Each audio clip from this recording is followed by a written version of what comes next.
최근 외환 시장이 심상치 않습니다. 원달러 환율이 1,170원대로 오르면서 최근 10여일 사이에 30원이나 올랐습니다. 무엇보다도 속도가 가파르다는 점을 주목해야 할 부분입니다. 특히 미국과 중국의 무역 협상 이상 기류나 북한의 단거리 발사체 여파 등도 우리 외환 시장에 영향을 줄 것으로 보여지는데요.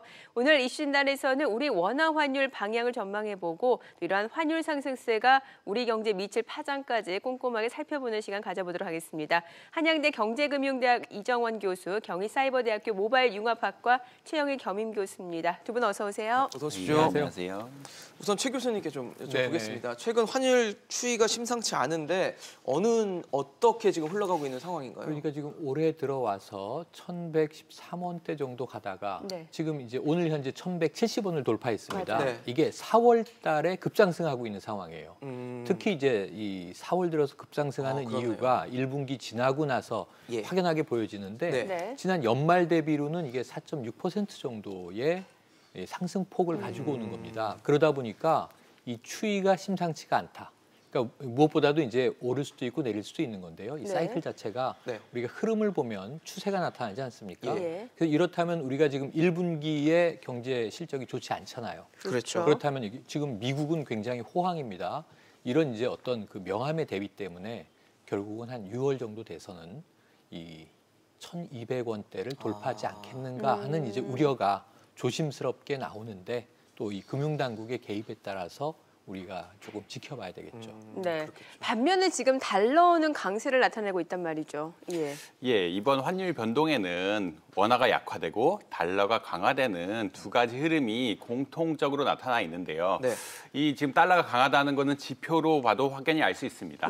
달러 지수란 게 있는데 달러 지수란 것은 1달러가 결국 주요 통화 6개의 바스켓에 대해서 어떠한 가격을 지니고 있는가 이것을 판단하는 지수가 있는데 지난 4월에 이미 98, 그러니까 한 2년 만에 최고점을 찍었고요. 사실은 2008년 금융위기 이후 안 좋다가 2014년부터 미국 경기가 굉장히 좋아지면서 미국 경기가 좋아진 게 나타나면서 계속 높은 수준이긴 했는데 변동폭이 있다가 이제 최근 결국은 98 이런 고점을 찍으면서 1년 만에 한 6% 이상 상승한 것이거든요. 1년 만에 6% 이상 상승했다는 것은 굉장히 강하다. 사실 이에 따라서 엔화도 2% 이상 절하가 됐고 유로화도 2% 이상 절하가 됐고 이 말은 한국이 안 좋아진 것도 있고 달러 자체가 아까 말씀해 주신 바와 같이 이제 미국 경기가 워낙 좋다 보니까 미국 경기 수치상으로 굉장히 좋게 나타나다 보니까 어떻게 보면 달러가 강해졌다라고 이야기할 수 있겠습니다.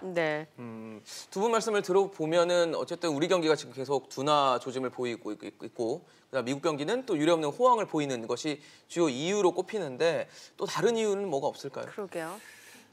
사실 이게 분석의 문제죠. 우리 경기가 안 좋다는 얘기는 어떤 것이냐. 결국 수출이 안 된다가 가장 큰 문제고요. 수출이 1분기 지표에서 나타났지만 반도체 부분이 이렇게 큰 타격을 입으면서 수출이 저하가 되고 있다가 한 부분이고 그다음에 이제 국내 경기 사정 자체가 좋지 않다. 국내 GDP 성장률이 말씀해 주신 바와 같이 마이너스 성장대를 지니고 있고 이게 어디까지 더 갈지 예측이 불가하니까 약간 펀더멘탈에 대한 우려가 있는 것은 사실이다.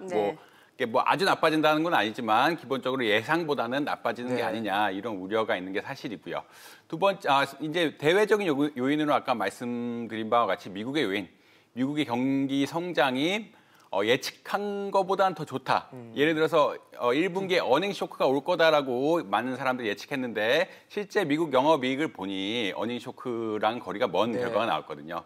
그에 따라서 나스닥 주가 같은 지수들이 나스닥 지수 같은 것들이 많이 올라갔습니다. 미국 경기가 미국 경기가 굉장히 호황인 상황이고요.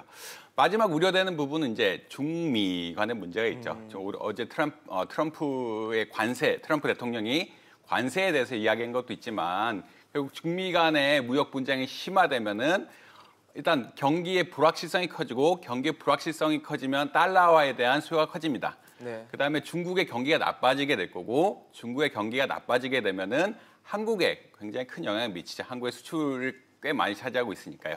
이런 복합적인 요인이 다 나타나서 지금 급작스러운 상승을 유도하고 있는 게 아니냐라고 볼 수 있겠습니다. 네. 더 덧붙이실 혹시 뭐 분석? 그러니까 여기 이제 더해서 지금 이제 워낙 우리의 금융 이 생태계라고 하는 것이 이제 복잡성이 높아졌기 때문에 다른 간섭 요인들이 나타날 수 있죠. 예를 들면 지금 그러면 이제 이 달러 강세가 계속 지속되면 무슨 문제가 발생하느냐? 네네. 원화 약세가 계속 이 갭이 강화되거나 유지되면 어떤 문제가 벌어지냐면 지금 이제 무엇보다도 외국인 투자가 빠져나갈 우려가 있다. 그렇죠. 예. 그러니까 즉 우리 주가가 우리 경제가 상당히 불황, 악화일로를 걷는 것에 비해서는 버티고 있는 중인데 여기서 이제 외국인 투자가 빠져나가게 된다. 환율 문제 때문에 빠져나간다. 그러면은 결국은 우리 증시에 타격을 미치게 되고요. 무엇보다도 이런 문제들 때문에 환율 요인이 펀더먼털은 아까 교수님이 분석해 주신 대로 결국은 수출 수입, 경제 지표의 싸움이에요. 미국은 호황이고 우리는 지금 불황이다. 이 차이가 지금 이제 이 그 환율의 차이를 만들어내고 있는 게 기본인데 여기에 더해서 외국인 투자가 이제 급 유출이 되고 환차손을 우려한 쪽에 이제 투자들이 이 원화에서 달러로 돌아서게 되면 사실은 원치 않는 금융 부문의 간섭 효과 때문에 나빠지던 게 더 나빠질 수 있단 말이죠. 이런 경우가 이제 우리가 악순환의 고리에 빠졌다 이렇게 부를 수가 있는 건데 이런 대목이 좀 굉장히 좀 리스크가 있다라고 보여집니다. 그러니까 결과적으로 뭐 미국 경기는 좋고 우리 경기가 안 좋은 상황 때문에 뭐 원화 약세, 달러 강세 이런 이유도 있겠습니다. 말씀해주신 대로 그런 요소들 때문에도 지금 최근에 원화 약세가 가파르게 나타나고 있다는 말씀이신 거죠. 결국은 이제 이 주식 가치의 문제와 그리고 환율의 문제 때문에 이제 결국은 우리나라가 어느 정도 외국인 투자로 버티는 부분들이 있지 않습니까? 그렇죠. 기관 투자와 외국인 투자 부분이 굉장히 큰데 이 부분에서 급속하게 투자 유출이 일어나게 되면 사실은 지금 우리가 버텨내기 위해서 필요한 것은 이제 결국은 자금들이잖아요. 그렇죠. 정부도 추경 예산 지금 쏟아붓고 있는 상황이고 한데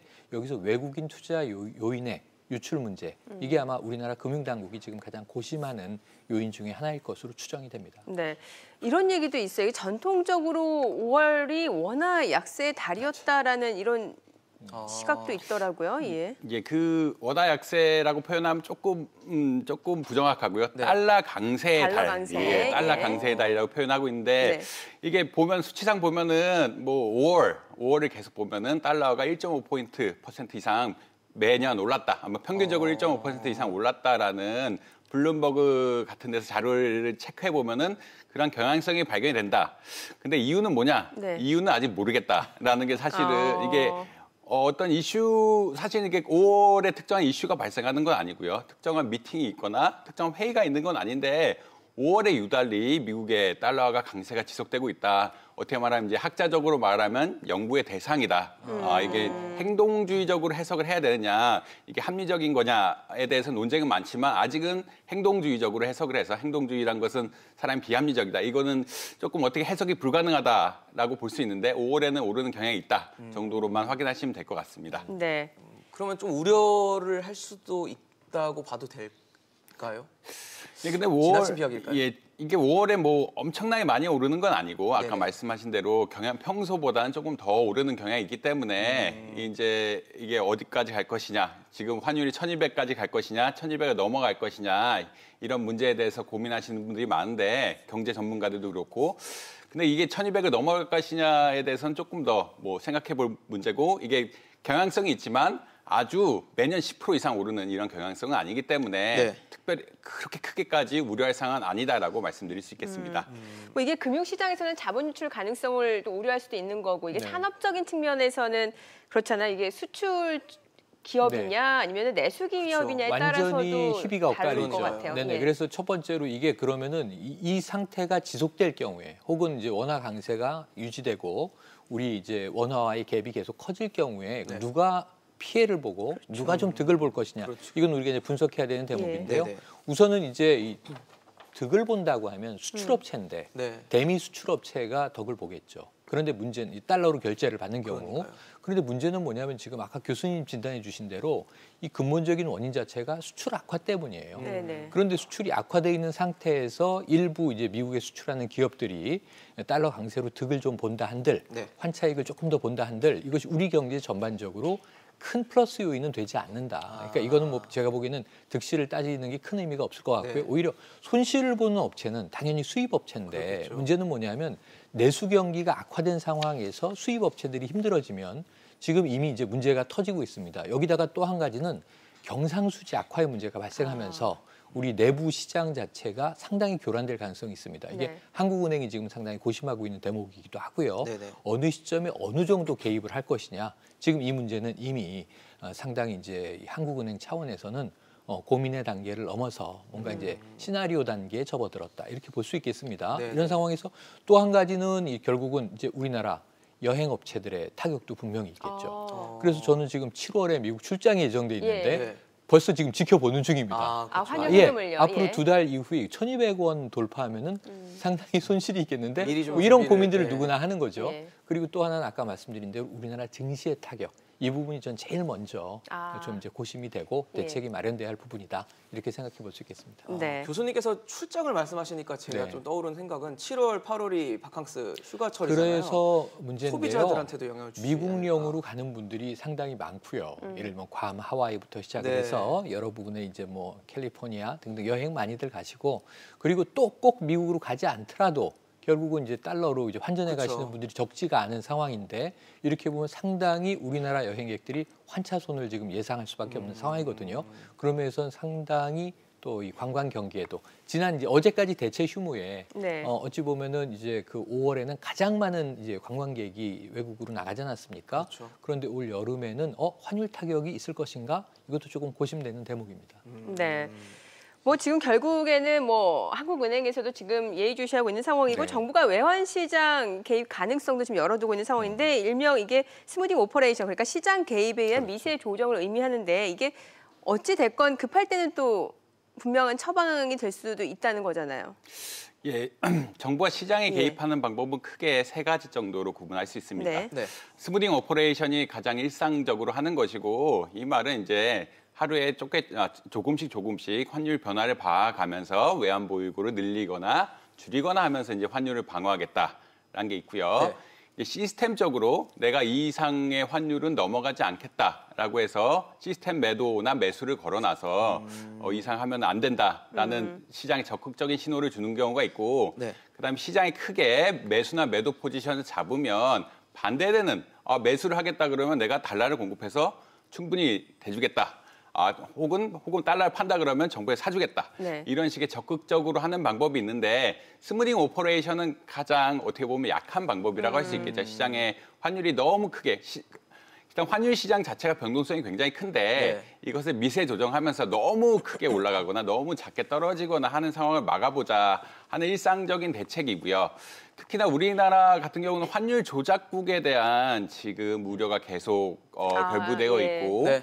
중국이 무역 전쟁이 심화가 되면 환율 조작국으로 지정될 가능성이 크고 그에 따라서 우리나라도 같이 지정될 가능성이 크기 때문에 이 환율 조작국에 대한 우려 때문에 아까 말씀드린 적극적인 방법, 시스템으로 매도를 한다든지 매수 포지션을 적극적으로 개입하는 건 사실상 쉽지 않습니다. 올해 3월부터 특히 외환 보고서를 외환 시장 개입을 공개를 하죠. 네. 물론 당일날 얼마, 며칠날 얼마 사고 며칠날 얼마 사고 얼마 팔고 이거를 일일이 보고하는 건 아니지만 매입 수준에선 보고를 하기 시작했거든요. 이 말은 적극적으로 시장에 개입하기는 쉽지 않다. 특히나 중미 관계가 안 좋은 상태에서 미국이 만약 환율 조작국, 중국으로 환율 조작국으로 지명을 한다면 네네. 한국 역시 같이 명분상 같이 껴들어갈 가능성이 크기 때문에 적극적으로 개입하기는 아마 쉽지 않을 것이다라고 보면 될 것 같습니다. 네. 그렇다면 외환시장에 적극적으로 정부가 개입하는 게 그렇게 긍정적인 효과를 알 수는 없겠다라는 생각도 들거든요. 네. 그리고 아까 말씀드린 대로 이제 생태계 복잡성 때문에 이게 정부의 의도대로 결과가 나오느냐도 사실은 계산할 수가 없습니다. 네. 그래서 아까 말씀하신 이 스무딩 오퍼레이션은 말 그대로 미세 조정인데요. 대부분은 다 이제 구두 개입을 하는 경우들이 많죠. 개입할 거야라는 이제 시그널만 가지고 이제 효과를 좀 일으켜보기 위한 노력들인데 이것도 사실은 투자자들은 다 읽고 있는 상황이기 때문에 개입할지 안 할지에 대한 이제 판단을 하고 그 다음 단계가 스무딩 오퍼레이션 내에서도 직접 개입이 일부 매수를 하거나 매도를 하거나 하는 경우들인데 이것도 지금 쉽지가 않습니다. 우리나라 외환 보유고가 지금 좋은 수준인데요. 네. 지금 8위에서 9위로 아마 떨어진 것 같습니다. 인도가 한 단계 올라간 것 같은데 지금 이 4,040억 달러 정도 되는데 이미 이게 환차손 때문에 12억 달러가 증발한 상황이에요. 그럼 이런 상황에서 이제 한국은행이 돈을 풀어서 뭔가 이제 시장 개입을 한다. 이것도 지금 상황에서는 쉽지가 않고 아까 말씀하신 대로 환율 조작국에 대한 이제 오명을 쓰는 것도 우리에게는 좀 수치스러운 일입니다. 그래서 한국은행의 고심은 제가 보기에는 이게 1,200원 선까지 육박한다. 네네. 넘을 것 같다. 이건 굉장히 심리적인 저지선이거든요. 그렇죠. 이게 넘어가면 굉장히 이제 상당히 여러 가지 또 심리적 이 요동의 문제가 있을 수 있습니다. 그래서 구두 개입 정도까지는 조만간 나올 가능성은 있다. 이렇게 생각을 해봅니다. 네, 어떠세요? 지금 환율 흐름 1,200원 선까지는 사실 지금 예측들을 많이 하고 있는 상황이거든요. 예, 사실은 최근에도 1,200, 그러니까 몇 년 전에도 1,200을 넘어간 적이 있고요. 예. 그래서 1,200이 꼭 심리적 지지선이긴 한데 못 넘을 선이냐, 그건 아닌 것 같고 이제 한국은행이 금리를 내릴 것이다. 뭐 이런 사실 평가들이 많이 나오고 있는데 금리의 변동 혹은 또 2분기의 경제 실적 이런 것들 여러 개가 반영이 되면서 지금 아마 예측으로는 한 10월까지는 약세, 한 6월 그러니까 상반기는 약세고 네. 이 약세가 하반기 중반까지는 계속될 게 아니냐라고 많은 전문가들이 생각을 하고 원화 약세를 말씀하시는 원화 거죠? 약세죠. 예, 원화 약세가 지속될 것이 아니냐라고 생각하고 있는데 이 여파가 결국은 이 수치가 얼마나 넘어갈 것이냐는 결국은 경제 성장의 수치 그리고 금리 정책이 결국 큰 영향을 미치지 않을까라고 생각할 수 있겠습니다. 네, 알겠습니다. 지금까지 그 최근 원달러 환율과 관련해서 최영일 경인교수, 이정환 교수와 얘기 나눠봤습니다. 말씀 잘 들었습니다. 잘 들었습니다. 감사합니다.